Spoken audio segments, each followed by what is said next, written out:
दोस्तों नमस्कार। YouTube channel चर्चा का विषय में आप सभी का मैं विस्पति स्वागत करता हूं। आज बात करूंगा कि क्या 2025 इस दुनिया के लिए भयावह होगा।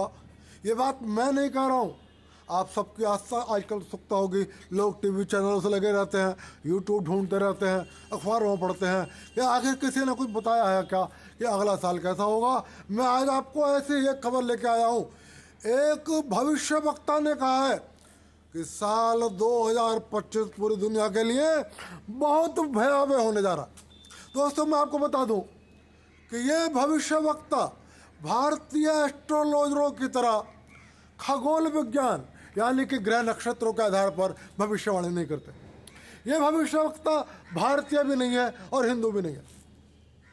ये भविष्यवक्ता कहते हैं जो अभी जीवित हैं, लंदन में रहते हैं, और ये कहते हैं कि सपने में कोई आता है और वो मुझे बताकर चला जाता है कि क्या होने वाला है।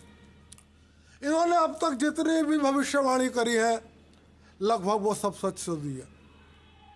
दोस्तों इन्होंने अपने बचपन के बारे में बताया है कि जब ये बचपन में थे, छोटे से थे, किशोरावस्था में थे, तो ये कोमा में चले गए। कोमा में इनको अपने पूर्व जन्म दिखाई देने लगे और ये कहते हैं कि मैंने अपने 5 पूर्व जन्म देखे। ये कहते हैं कि मैंने देखा कि एक जन्म में मैं मिस्र में एक महिला बनी हूँ जिसकी बाद में मिस्र के राजा से शादी होती है और मैं मिस्र की राजकुमारी बन जाती हूँ, की रानी बन जाता हूँ। ये अपने दूसरे जन्म के बारे में कहते हैं कि मैंने चीन में जन्म लिया और वहाँ एक दर्जी का काम करता था। ये अपने तीसरे जन्म के बारे में बताते हैं कि इन्होंने हिमालय के अंदर, हिमालयी क्षेत्र में एक नन के रूप में काम किया। कहते हैं उसके बाद फिर मेरा चौथा जन्म लिया और चौथे जन्म में मैंने एक अफ्रीका में एक महिला के रूप में जन्म लिया जो बाद में जादूगरनी हो गई, जो जादूगर दिखाया करती थी लोगों को, जादू दिखाया करती थी लोगों को। और कहते हैं मैंने एक जन्म, जो इन्होंने 5 जन्म देखे हैं, एक शेर के रूप में लिया कि मैं एक शेर था। दोस्तों मैं आपको बता दूं कि हिंदू धर्म ऐसा है जो मानता है कि पुनर्जन्म होता है। ये भविष्यवक्ता भी कहते हैं कि मृत्यु अंत नहीं है, आत्मा पुनर्जन्म लेती है, मृत्यु होती है तो उसका एक शरीर नष्ट होता है लेकिन आत्मा नहीं मरती। और यही बात हिंदू माइथोलॉजी मानती है। हालांकि ये भविष्यवक्ता हिंदू नहीं है, इनका हिंदू धर्म से कोई संबंध नहीं है, लेकिन ये कहते हैं कि ये बात सच है, मृत्यु अंतिम नहीं है। मृत्यु जो होती है, आत्मा अपने शरीर को बदलती है और उस शरीर को इस दुनिया में छोड़ कर चली जाती है और फिर किसी और शरीर में प्रवेश कर जाती है। हिंदू धर्म ऐसा ही मानता है, जबकि और धर्म ऐसा नहीं मानते। तो दोस्तों इन्होंने अपने इन के बारे में बताया है कि किस तरीके से इन्होंने बचपन में कोमा में रहते हुए अपने पूर्व जन्मों को देखा। उसके बाद ये अचेतावस्था में थे, उसके बाद इनमें कॉमन सेंस वापस हो गया, कोमा से ये वापस आ गए और सामान्य जीवन जीने लगे। लेकिन जब ये 17 साल की उम्र में थे तब इन्हें सपने में कोई आकर ये बताने लगा। सपने में कहते हैं कोई आता है और मुझे बता के चला जाता है कि कह दो ये होने वाला है। फिलहाल इनकी उम्र 38 ईयर्स, 38 साल है और ये लंदन में रहते हैं। इन्होंने पिछले दिनों कई बड़ी भविष्यवाणी करी और वो सच साबित हुई। इन्होंने कहा था कोविड आएगा और कोविड आया, और इन्होंने कहा था लाखों लोग मरेंगे, पूरी दुनिया में लाखों लोग मरे। इन्होंने कहा था इस चुनाव में अमेरिका के डोनाल्ड ट्रंप की जीत होगी, डोनाल्ड ट्रंप चुनाव जीत गए। इन्होंने कहा था दुनिया के देशों के पास रोबोट आर्मी होगी, और आज अमेरिका और रूस के पास और भी कई देशों के पास अपनी एक छोटी सी रोबोट आर्मी है। इन्होंने कहा था दुनिया में धीरे धीरे आर्टिफिशियल इंटेलिजेंस की वृद्धि होगी। आर्टिफिशियल इंटेलिजेंस आज नौकरियों के लिए खतरा बना हुआ है। युवा वर्ग इस खतरे के प्रति वाकिफ है क्योंकि आर्टिफिशियल इंटेलिजेंस लोगों की नौकरियां खाएगा। आपको याद होगा अमेरिका में एक आंदोलन चला था, ब्लैक लाइव्स मैटर, जब एक पुलिस वाले ने एक ब्लैक को मार दिया था। इन्होंने उस आंदोलन की भविष्यवाणी करी थी कि ऐसा एक आंदोलन होगा, तो इनकी ये सारी भविष्यवाणियां सच हो गई। अब ये जो कुछ कह रहे हैं 2025 के बारे में, वो मैं आपके सामने लेके आया हूं। ये कह रहे हैं कि 2025 में तीसरा विश्व युद्ध होने से कोई रोक नहीं सकता, तीसरा विश्व युद्ध होगा। दोस्तों, यदि मैं थोड़ी देर के लिए भविष्यवाणी को भी अलग कर दूं, तो जिस तरीके से रूस में, यूक्रेन में चल रहा है, इजराइल हिजबुल्लाह से, हमास से, ईरान से निपट रहा है, सीरिया से निपट रहा है, सुन्नी मुस्लिम देशों पर उसका सीरिया में जो सुन्नी संगठन है उसका खतरा मंडरा रहा है, बांग्लादेश के हालात आप देख रहे हैं, चीन और ताइवान बिल्कुल तनाव पे खड़े हुए हैं। तो कुछ नहीं, इसमें शक की बात नहीं है, हो सकता है तीसरा विश्व युद्ध हो जाए। मैं आपको लंबे समय से कह रहा हूँ कि पिछले अगले कुछ समय युद्धों का काल है और लोग संभल कर हैं। तो ये भी कह रहे हैं कि 2025 में तीसरा विश्व युद्ध होगा। एक और बड़ी भविष्यवाणी उन्होंने करी है कि वर्ष 2025 में बारिश बहुत होगी और बाढ़ बहुत होगी, और इस बारिश और बाढ़ की वजह से काफी लोग मारे जाएंगे। एक और बड़ी भविष्यवाणी उन्होंने करी है कि पूरी दुनिया महंगाई से जूझेगी, और इसके अलावा ये कहते हैं कि वर्ष 2025 के अंदर ब्रिटेन के प्रधानमंत्री कीर स्टारमर अपनी लोकप्रियता खो देंगे, इनकी लोकप्रियता धरातल पे आ जाएगी। एक और बड़ी भविष्यवाणी इन्होंने करी है, और इन्होंने कहा है कि ब्रिटेन के दोनों राजकुमार, जिनमें आपस में आपको पता होगा मतभेद है, एक जना अमेरिका में रह रहा है, एक जना लंदन में रह रहा है। छोटे ने यह भी आरोप लगाया है कि मुझे घर में बड़े राजकुमार ने मुझे पीटा। उसने यह भी आरोप लगाया है कि मेरे परिवार को अपमानित किया गया। उसने यह भी आरोप लगाया है कि मेरे अधिकार छीने गए और मेरा हक मारा गया, और दोनों के बीच में गहरे मतभेद हैं, और उसने अपने आप को राज परिवार से अलग कर लिया। वो अब उसने कह दिया कि मैं ब्रिटेन के राज परिवार का हिस्सा नहीं हूँ। ये कह रहे हैं कि 2025 में परिस्थितियां ऐसी बनेंगी कि दोनों भाइयों में समझौता हो जाएगा। दोस्तों, आप सोच रहे होंगे कि आपने इतनी सारी बातें बता दी, लेकिन ये नहीं पता कि ये एस्ट्रोलॉजर है कौन। इस एस्ट्रोलॉजर की अभी उम्र 38 साल है, और इनका नाम है निकोलस ओजुला। निकोलस ओजुला, और ये लंदन में रहते हैं। ये किसी जैसे भारतीय ज्योतिषी ग्रह नक्षत्रों के आधार पर भविष्यवाणी करते हैं, ये ऐसे किसी ग्रह नक्षत्रों को नहीं देखते कि सूर्य कहाँ है, चंद्रमा कहाँ है, शनि कहाँ है, मंगल कहाँ है, प्लूटो कहाँ है। इनका इस बात से कोई मतलब नहीं है। ये इलिस एस्ट्रोलॉजी का इन्हें ज्ञान भी नहीं है। ये ऐसे कुछ और भी एस्ट्रोलॉजर हुए हैं। आपने नॉस्ट्रोडामस का नाम सुना होगा। कभी नॉस्ट्रोडामस ने कहा था कि मैं चाहूं तो 5000 साल तक का ये भी लिख दूं कि किस पल में क्या घटित होने वाला है पूरी दुनिया में।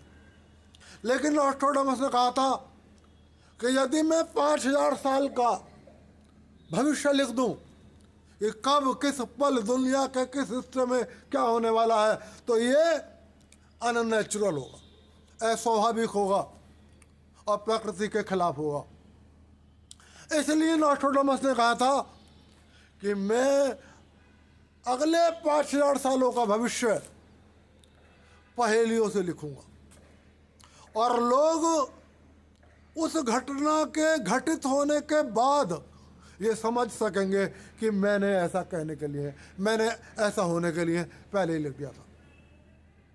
और इसीलिए उन्होंने जो अपनी किताब लिखी उसमें पहेलियां बुझाई हैं, और लोग आज भी, इवन वो फ्रांस के रहने वाले थे, लेकिन वो आज भी फ्रांस के बड़े बड़े लोग, उनकी पहेलियों को पर बस बहस होती रहती है कि शायद ये घटना उन्होंने ये कहा है, शायद उन्होंने घटना ये कहा है, तो इस संदर्भ में होगा।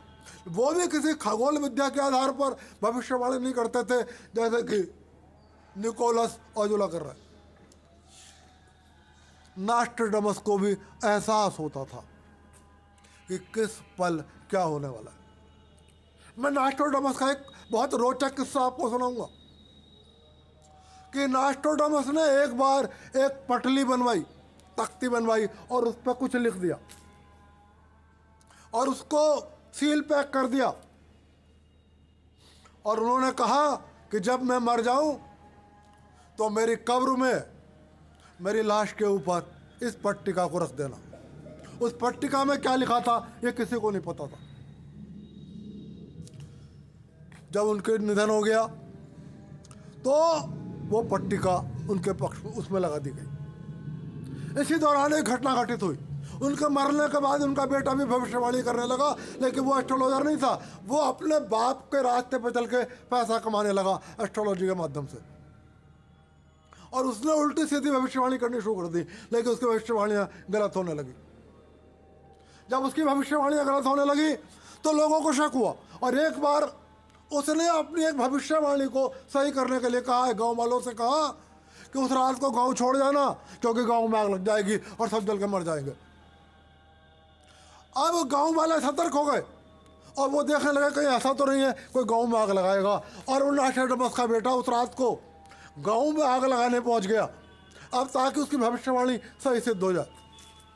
उसने जाकर गांव में आग लगाई।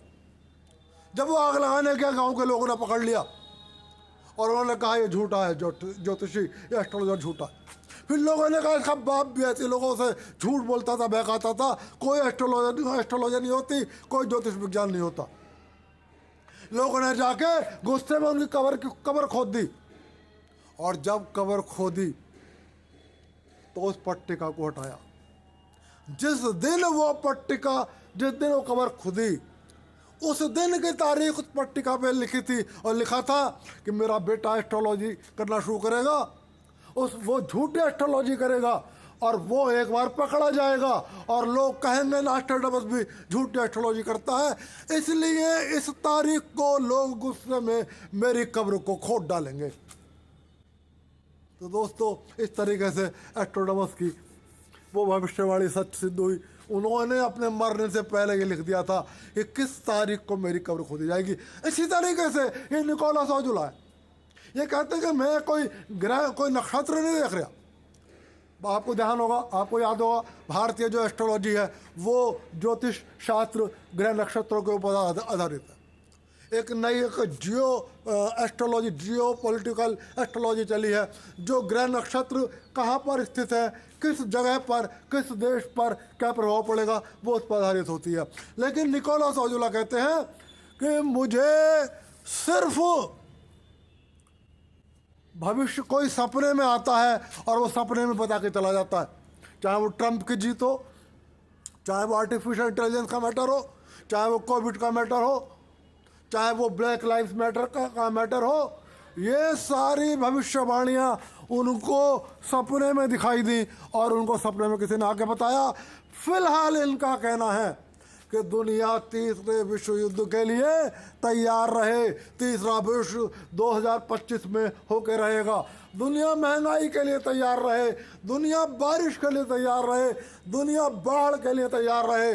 बहुत मौतें होंगी 2025 में, ये निकोलस ओजुला का कहना है। दोस्तों भविष्यवाणी सही होगी या भविष्यवाणी गलत होगी ये तो पता तभी लगेगा जब वर्ष 2025 पूरा हो जाएगा। लेकिन हमने देखा है अधिकांश ऐसे जो बड़े एस्ट्रोलॉजर्स होते हैं उनकी बातें सही होती है। और इन्होंने एक और बड़ी बात कही है, इन्होंने कहा पूरी दुनिया में धर्म और राष्ट्रवाद बहुत पनपेगा, और ये धर्म और राष्ट्रवाद इतना पनपेगा कि लोगों में करुणा समाप्त हो जाएगी, लोग एक दूसरे की गर्दन काट देंगे। और ऐसा हो रहा है। राष्ट्रवाद और धर्म भारत में भी बढ़ रहा है, राष्ट्रवाद और धर्म बांग्लादेश में भी बढ़ रहा है, यूक्रेन में भी बढ़ रहा है, ईरान में भी बढ़ रहा है, इजराइल में भी बढ़ रहा है, सीरिया में भी बढ़ रहा है, रूस में भी बढ़ रहा है और अमेरिका में भी बढ़ रहा है। तो निकोलस ओजुला का कहना है कि 2025 में धार्मिक भावनाएं इतनी भड़केंगी, राष्ट्रवाद इतना भड़केगा कि लोग धर्म के नाम पर और राष्ट्रवाद के नाम पर एक दूसरे की गला काटेंगे। लोगों में करुणा भाव समाप्त हो जाएगा। लोग ये नहीं देखेंगे कि ये मेरा पड़ोसी है, ये मेरा दोस्त है, ये मेरा मित्र है, ये गरीब है, ये अमीर है। लोग धर्म के नाम पर और लोग राष्ट्रवाद के नाम पर एक दूसरे का गला काटना शुरू कर देंगे। दोस्तों, सिर्फ मैं यही कहूँगा कि यदि चेतावनी हमें पहले मिल गई है तो हमें इन बातों का ध्यान रखना चाहिए कि हमारी धार्मिक भावनाएं और हमारे अंदर राष्ट्रवाद की भावनाएं ऐसा रूप ना लें जिससे हम किसी निर्दोष के हत्यारे बने। यदि एक भविष्यवाणी वक्ता कह ही रहा है तो इन बातों का ध्यान रखें। वो कह रहा है महंगाई होगी तो पहले से इस बात का ध्यान रखें। इतनी अपने व्यवस्था करके चलें कि महंगाई आपको परेशान ना हो करे। बारिश और इसके सीज़न को, बारिश और बाढ़ को आप देख सकें। और दोस्तों, बाकी जो होना है वो तो होना है, वो होकर रहेगा। देखते हैं निकोलस ओजुला 38 साल के जो लंदन में रहते हैं, इनकी भविष्यवाणियाँ सच होती हैं या गलत होती हैं, और भविष्यवक्ता क्या कर रहे हैं 2025 के बारे में, वो भी धीरे धीरे लेकर आऊँगा आपके पास। फिलहाल आज आपको बताया मैंने निकोलस ओजुला के बारे में। फिर मिलूँगा और आज की बात यहीं समाप्त कर रहा हूँ। दोस्तों, वीडियो पसंद आए लाइक कर देना, चैनल को सब्सक्राइब कर देना। आप सभी को विश्वपति का नमस्कार।